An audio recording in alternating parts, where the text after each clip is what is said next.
Most people say they learned from success stories, but I didn't. I learned from failures. Not mine alone, but from the countless mistakes people made around me. Because success hides lessons, but failure shouts them out loud. Most people run away from failure as if it were a disease, something to be avoided at all costs.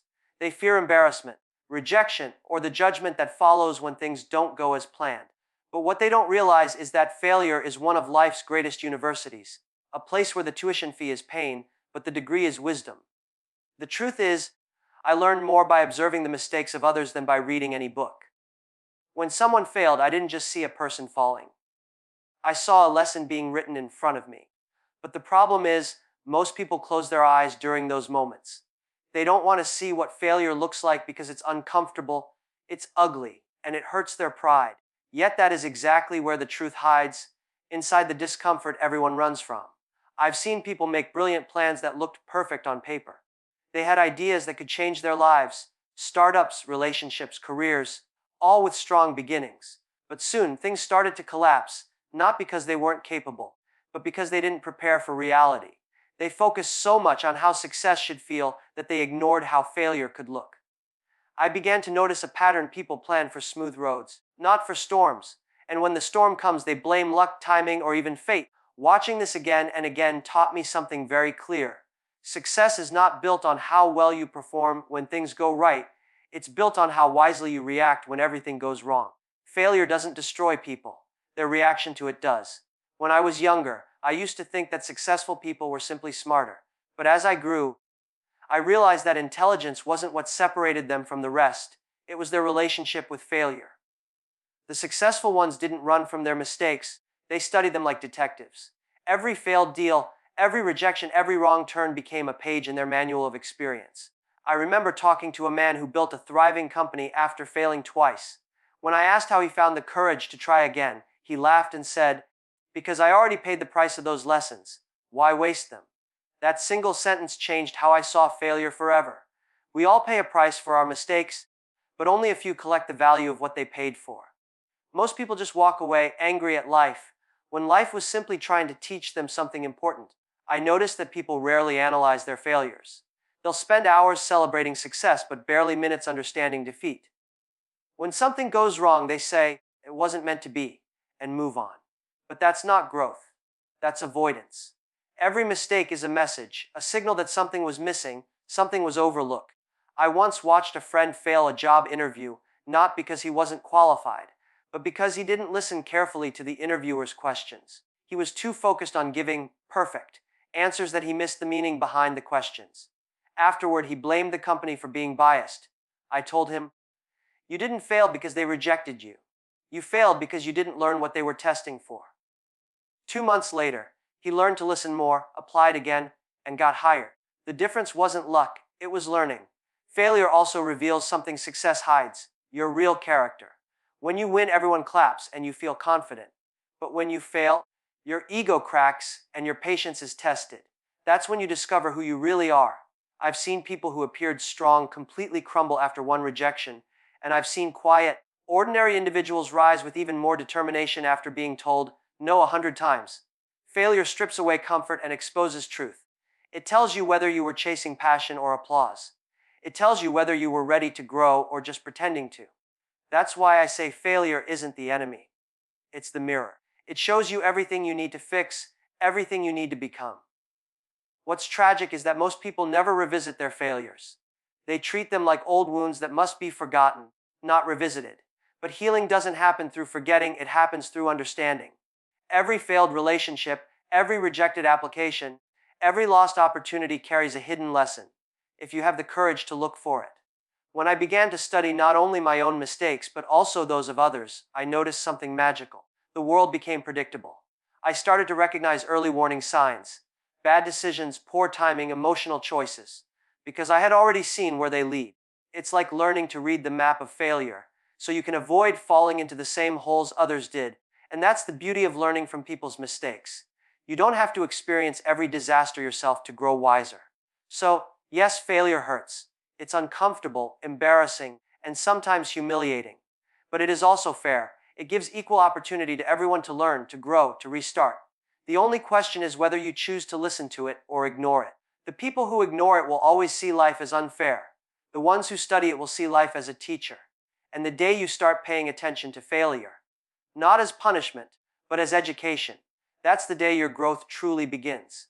There's a strange illusion that lives inside all of us. When something hurts, we think it will hurt forever. It's like when a person touches a flame and immediately believes the burn will never heal. Pain has a way of making time feel slower, of turning moments into lifetimes. I've seen people give up not because they lacked talent or intelligence, but because they believed their current suffering was permanent. And that belief, that lie, is what destroys potential more than any external obstacle ever could. The truth is, pain is temporary, but quitting gives it permission to last forever. The ones who reach somewhere great are rarely the ones who never felt pain. They are the ones who learn to walk through it. I remember a young man who once worked tirelessly to start a small online business. He spent months creating products, designing his website, and learning how to attract customers. When the first month passed with 0 sales, he became frustrated but kept trying. The second month, still no orders. By the third, he was exhausted, doubting himself, wondering if maybe he just wasn't meant for it. Finally, one night, he shut his laptop and said, "Maybe I'm not good enough." That same night, another man, his friend, who had started the same kind of business, stayed up late studying why things weren't working. He changed a few strategies, tried again, and kept going. 6 months later, that friend's business took off, while the first one watched from the sidelines, filled with regret. Both men had the same idea, the same tools, the same chance, but only one had the patience to endure the invisible season of pain before success arrived. People often underestimate how long growth takes. We live in a world of instant results, instant food, instant messages, instant validation.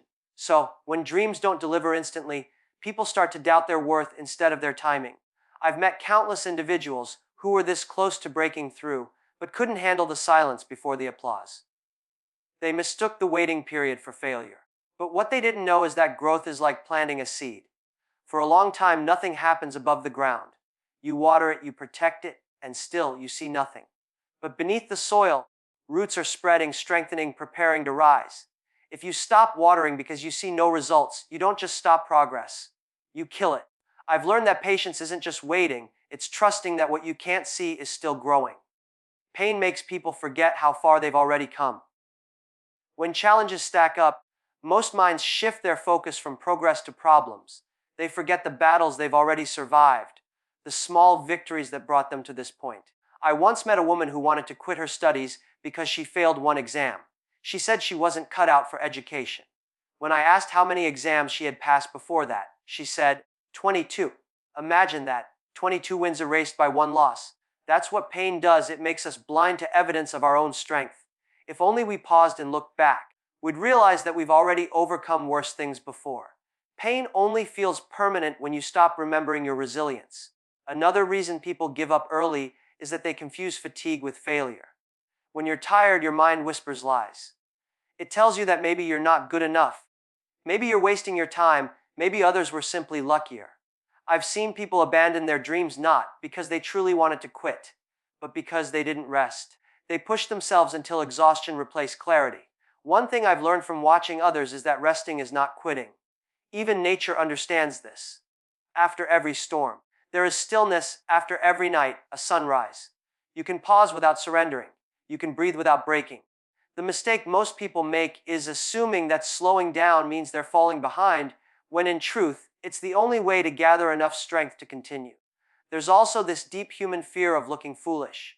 Many people stop chasing their dreams not because they lost hope, but because they don't want others to see them struggle. They quit to protect their image. But what they don't realize is that everyone who ever achieved something meaningful went through that same period of looking foolish. Every innovator, every artist, every entrepreneur, every leader was once the person being laughed at for trying something unrealistic. I learned from others' mistakes that pride is often more dangerous than failure. You can recover from failure, but pride locks you in comfort where nothing grows. The moment you start caring more about progress than perception, pain loses its power over you. And perhaps the most painful truth I've discovered from observing others is this: most people don't fail because they lack potential. They fail because they stop too soon. The first rejection breaks them. The first failure convinces them it's destiny. They give up on the 10th try, not realizing success was waiting on the 11th. The world doesn't give you what you want when you want it. It gives it to you when you've earned it. And earning something takes longer than anyone expects. I've seen people who stayed a little longer, worked a little harder, believed a little deeper, and they reached places that once seemed impossible.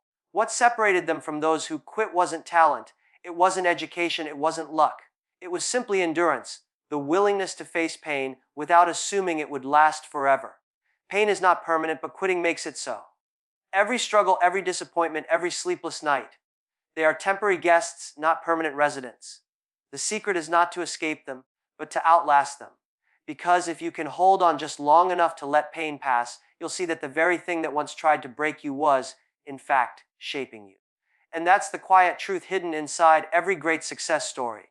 It wasn't easy, it wasn't instant, but it was worth the wait. When people start chasing their dreams, they often expect the world to understand them, their struggles, their hopes, their reasons.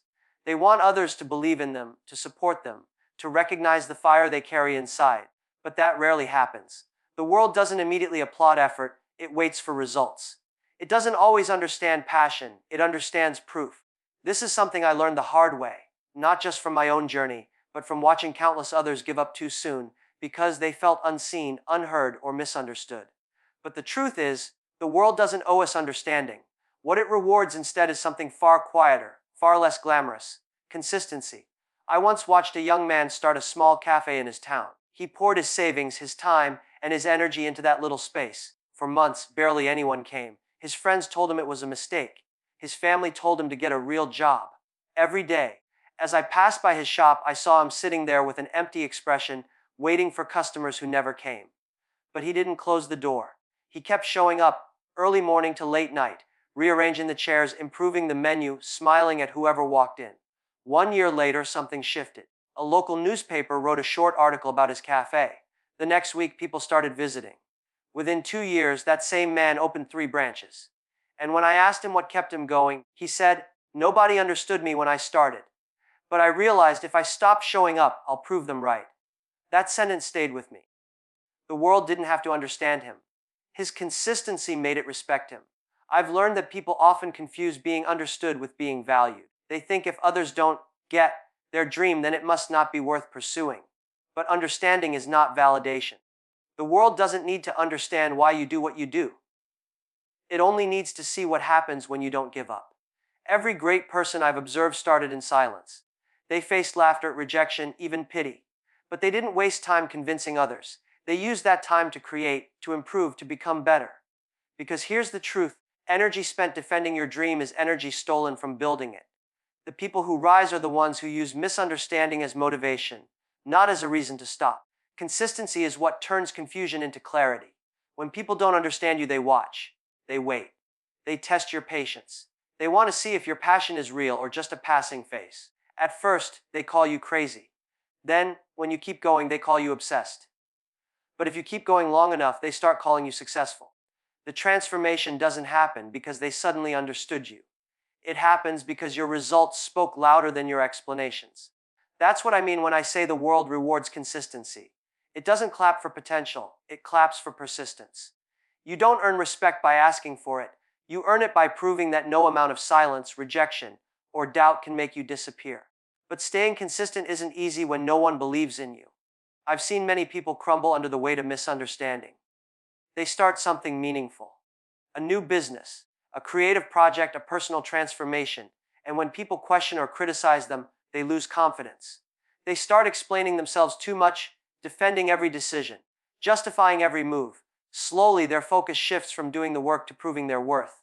And when that happens, they lose momentum. That's one of the biggest mistakes people make, trying to earn understanding before earning results. I've learned that you must build in silence and let your work speak when the time is right. The people who laughed will eventually ask how you did it, and by then you won't need to explain anymore. There's a story I remember vividly. A young woman I once met dreamed of becoming a fashion designer. Her parents thought it was foolish, her friends thought it was unrealistic. She worked from a small rented room, using cheap fabric and an old sewing machine.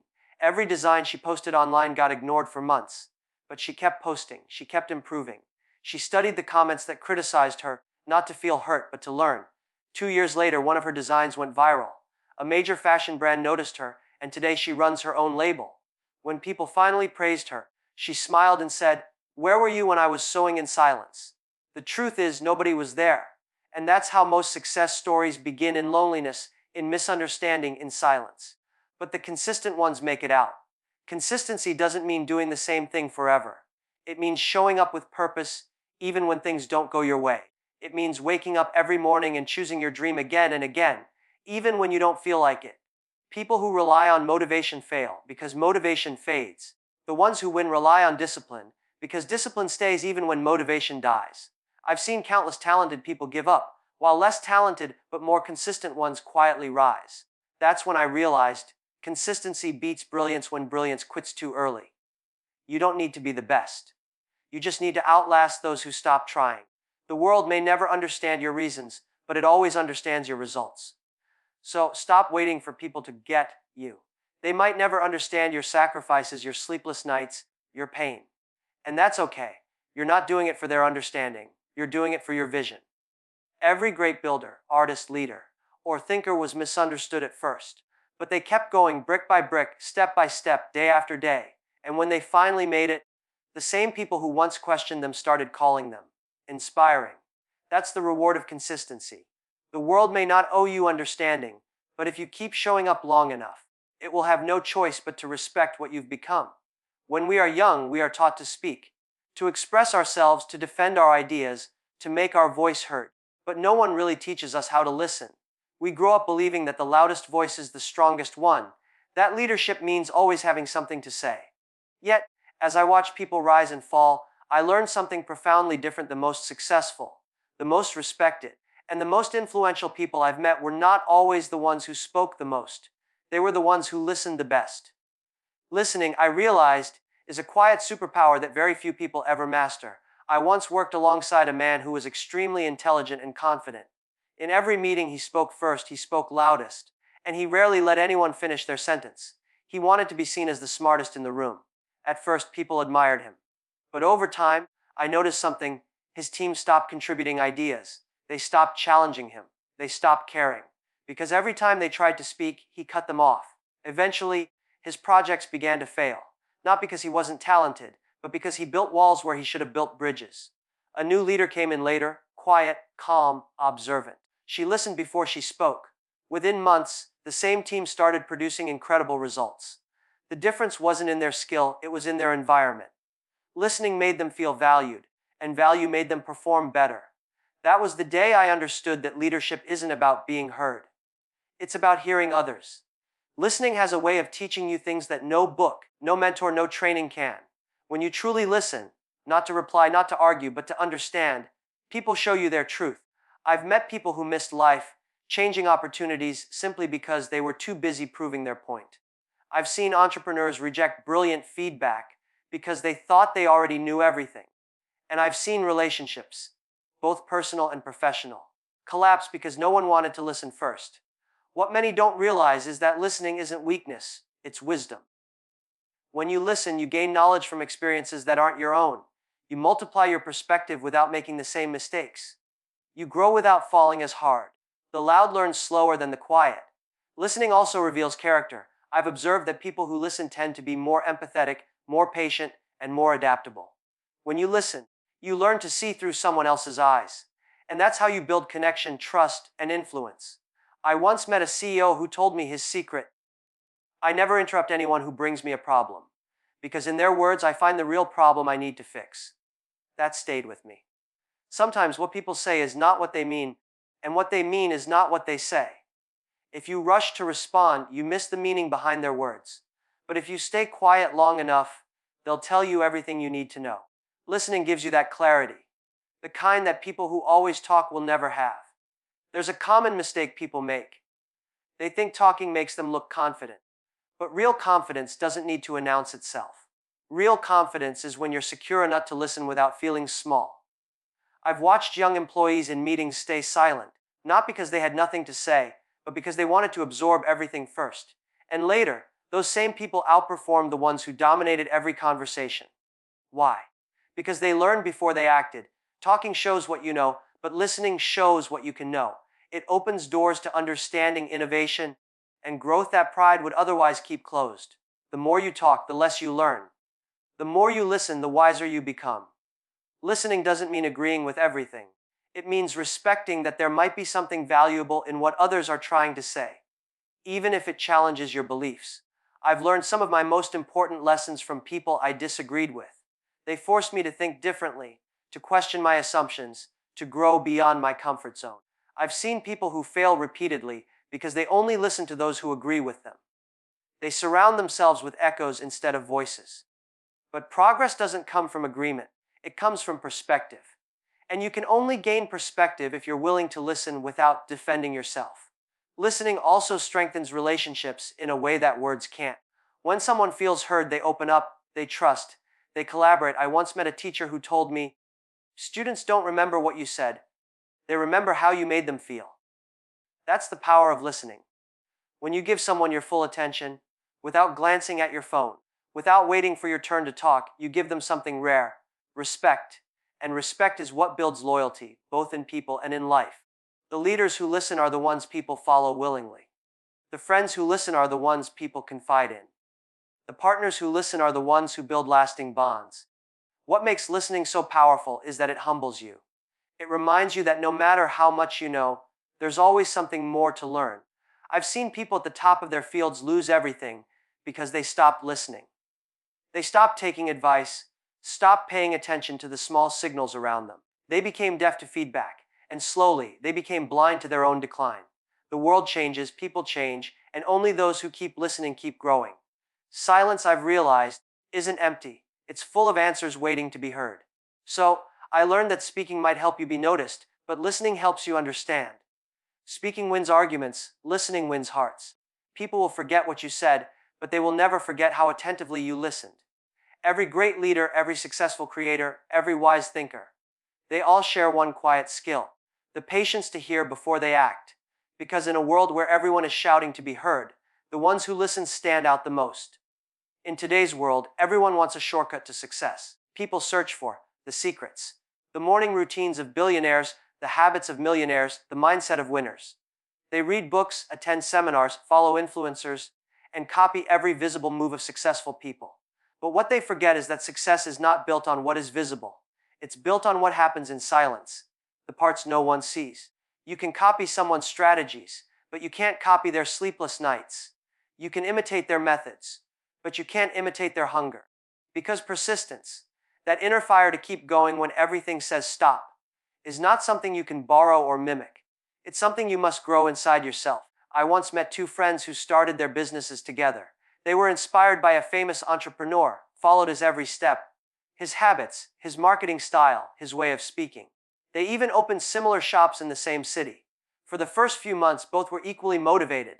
They woke up early, worked long hours, and posted motivational quotes every day. But after 6 months, one of them started to slow down. Sales weren't as high as expected, and challenges piled up. He began saying, "Maybe this just isn't my path." The other friend, however, kept going, through the rejections, through the stress, through the losses. 2 years later, the second friend's store became a local success, while the first had closed down. When I asked what made the difference, the successful one said quietly, "We started the same, but he stopped when it got hard."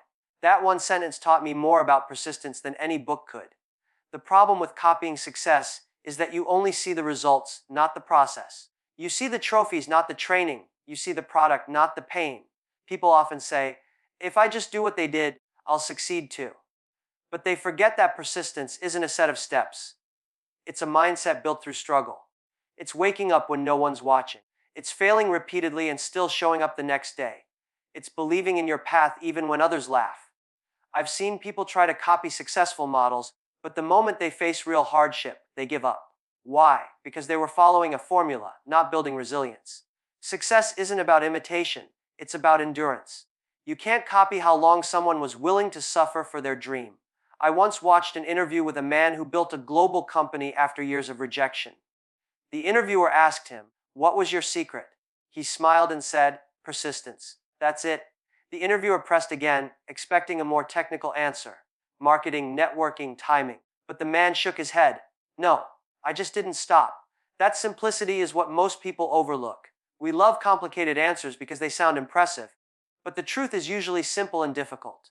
Persistence is simple, but it's the hardest thing to maintain.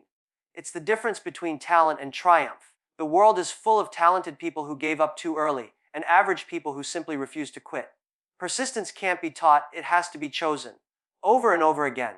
Every day, you're given a choice to continue or to quit. I've seen people give up right before their breakthrough, not knowing how close they were. I once knew a woman who painted beautiful artwork and tried to sell them online. For a whole year, not a single piece sold. She almost gave up, thinking no one would ever appreciate her art. Then, one day, a local cafe owner stumbled upon her page and bought 10 paintings to decorate his shop. Within months, her art became known in her city. When she told me her story, she said something powerful. If I had given up 1 week earlier, my dream would have died quietly. That's what persistence is. The willingness to stay one more day when others would walk away. I've also learned that persistence is not about never feeling tired or hopeless. It's about what you do when you feel that way. Persistent people feel fear, doubt, and pain just like anyone else, but they act anyway. I remember a struggling musician who used to perform in an almost empty cafe every weekend. He told me once, "Some nights I play for 3 people. But one day, maybe those 3 people will become 300. And years later, they did. He didn't change his dream. He changed his patience. That's what people forget. Persistence is not a straight line. It's falling, failing, adjusting, learning, and trying again, no matter how long it takes. The danger of copying success is that it gives you false expectations. You see the destination without the journey. You see someone standing on a mountain and forget they started in the same valley you're standing in now. So when your progress feels slow, you assume you're failing, and you stop. But success isn't about speed, it's about stamina. The question isn't, how fast can you succeed? It's, how long can you keep going before you do? I've met many people smarter, stronger, and more talented than me who never made it far because they treated persistence like a mood, not a habit. But persistence isn't something you feel, it's something you practice, especially when it hurts the most. In the end, what separates dreamers from achievers isn't who they follow. It's who keeps moving when the motivation disappears. You can study success, admire it, analyze it, but unless you build persistence, it will remain out of reach. Because persistence is the bridge between failure and victory, between rejection and recognition, between who you are and who you want to be. You can copy someone's tools, but not their tenacity. You can mimic their plan, but not their patience. And that's why success, no matter how well documented, will always belong to those who refuse to stop walking when the road gets rough. We all make mistakes, every one of us. Some are small, like a wrong word said at the wrong time. Others are big, the kind that change our lives in ways we never expected. But what I've learned over time is this: a mistake, no matter how painful, is never truly wasted, unless you refuse to learn from it. The real tragedy isn't in failing, it's in repeating the same mistake because pride, fear, or ego stopped you from admitting it the first time. I've seen people turn mistakes into stepping stones, and I've seen others turn them into walls that block their future. The difference between the two isn't intelligence or luck. It's the courage to learn instead of hide. I once knew a man who started a business with high hopes. He was passionate, hardworking, and full of ideas. But he made one major mistake. He trusted the wrong people. His business partners weren't honest, and soon the company collapsed. He lost everything: money, reputation, confidence. For months he blamed others, saying, "They betrayed me." And yes, they did. But after a while I asked him, "What did you learn from this?" He looked confused. "Learn. They were the ones who did wrong." I told him, "Yes, but what did it teach you?" That question changed him. He realized that although he couldn't control their dishonesty, he could learn to choose better, to read people more carefully, to protect himself smarter. 2 years later, he started another business, stronger, wiser, and more successful. His first mistake was painful, but it became his most valuable teacher. That's what mistakes do. They humble us, then they sharpen us. The problem is that most people treat mistakes like enemies instead of mentors. They try to erase them, hide them, pretend they never happened. They're so afraid of being judged that they miss the lesson hidden inside the failure. I've met people who make the same bad decision year after year, whether in work, relationships, or health, and every time they say, "I don't know why this keeps happening." But deep down, they do know. They just never sat down with their mistake long enough to understand it. Mistakes speak, but we rarely listen. They whisper the truth about our weaknesses, our blind spots, and our impatience. Yet most people silence that voice because it hurts their pride. What they don't realize is that ignoring pain doesn't heal it. It only guarantees you'll feel it again. Mistakes are mirrors. They show us what we don't want to see. They reflect our flaws, our fears, our carelessness. I once worked with a young woman who missed a major career opportunity because she submitted an important report late. She cried for days, saying, "I'm so unlucky." But luck had nothing to do with it. Discipline did. A few weeks later, I told her, "You didn't lose the opportunity, you gained a lesson in responsibility. The price was high, but the value is higher." She took that advice seriously. From that day on, she became one of the most punctual and organized people I knew. The next time opportunity came, she was ready. That's how mistakes work. They demand a price first, and if you're willing to pay it with humility, they repay you with wisdom. There's a saying I once heard: failure is not the opposite of success, it's part of it. Every successful person I've studied had a trail of mistakes behind them. Sometimes even more than the people who failed. The only difference was that they treated each mistake like a chapter in a book instead of a full stop. I remember reading about an inventor who failed hundreds of times before creating something that changed the world. When someone asked him how it felt to fail so much, he said, "I didn't fail. I just found hundreds of ways that didn't work." That mindset is what separates growth from stagnation. Mistakes are only painful when you see them as the end. They become powerful when you see them as practice. But learning from mistakes isn't automatic. It requires humility. You can't learn if you're busy defending your error. I've seen leaders lose teams, students fail repeatedly, and relationships fall apart because someone refused to say, "I was wrong." Pride blinds people from progress. The moment you start justifying every mistake instead of examining it, you stop growing. I've learned that humility turns mistakes into lessons, while ego turns them into patterns. The sooner you accept responsibility, the sooner you gain control over your future. Blaming others may feel easier, but it leaves you powerless. Owning your mistakes may feel painful, but it makes you stronger. The choice between pride and progress defines what you get from every failure. And here's something most people never realize. Mistakes are proof that you're trying. The only people who never make mistakes are the ones who never try anything new. I've seen people freeze in fear of failure, living small lives because they were terrified of messing up. They wanted perfection, not progress. But perfection is an illusion, learning is real. Every mistake you make is a sign that you dared to move forward. And with every lesson you draw from it, you move closer to success. The key is to look at every wrong turn and ask, what did this teach me? Because the only useless mistake is the one you refuse to learn from. Every other one, no matter how painful, has value. So I've learned that mistakes are not the enemy of growth, they are its foundation. Every time you fall, life is handing you feedback. Every disappointment is a classroom. Every wrong choice is a map pointing toward what's right. The people who succeed aren't those who never stumble. They're the ones who take notes when they do. Because in the end, it's not the number of mistakes you make that defines you, but the number of lessons you take from them that shapes who you become. As I look back on all the lessons I've learned, from failures, from observing others, from the mistakes we all make, one truth stands above the rest: life does not hand out success, understanding, or shortcuts. It rewards those who endure, those who listen, those who learn, and those who persist when everything around them screams to quit. Every failure you witness is a lesson. Every moment of doubt is a chance to grow. Every setback, every misunderstanding, every mistake, they are not punishments, they are opportunities disguised as challenges. The people who achieve greatness are not necessarily the smartest, the most talented, or the luckiest. They are the ones who refuse to quit, who keep showing up, who take the lessons from pain, who turn criticism into insight, and who allow mistakes to guide them instead of defeat them. Success is rarely glamorous in the beginning. It is built quietly, step by step, day by day, from the pieces that others overlook, the persistence others abandon, the patience others refuse, the humility others avoid. So, don't wait for the world to understand you. Don't wait for luck to smile at you. Don't wait for inspiration to strike or for failure to vanish. Start now. Keep moving. Keep listening. Keep learning. Keep falling and rising again. Because one day the path you walk, carved from the lessons of mistakes, the resilience through pain, and the courage to persist, will lead you to a place where others look at you and say, "How did they do it?" And you will smile, knowing that you didn't do it because it was easy, or because the world understood, or because luck was on your side. You did it because you refused to give up, and you refused to let failure define you. Remember, the world may not owe you anything, but it will always reward the one who keeps walking forward, the one who learns from what others ignore, and the one who refuses to let mistakes go to waste.